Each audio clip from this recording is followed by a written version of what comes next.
St. Paul wrote to many Christ assemblies across the ancient Mediterranean, and while many of his letters were penned to cities where he had evangelized and planted a strong community of believers, one of Paul's letters is penned to what seems to be an entire Roman province, Galatians. But was the letter to the Galatians composed for a province-wide audience? Who were the Galatians?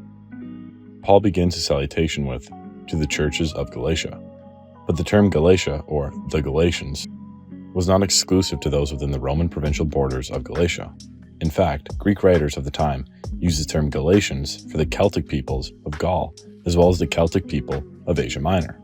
But why were there Celtic peoples in Asia Minor to begin with?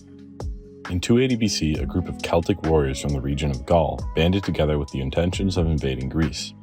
By winter 279 BC, these Celts had arrived in Thermopylae and had successfully pillaged the Greek city.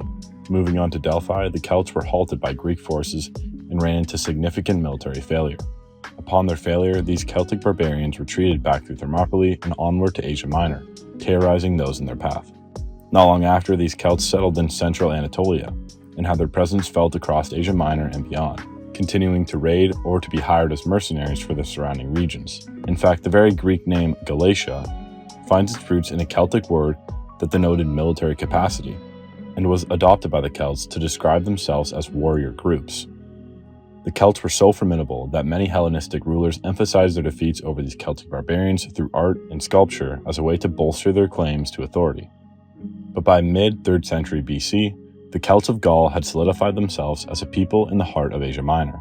These Galatians that had traveled from northwest Europe naturally remained to be known as Galatians, although they were now residing in Asia Minor.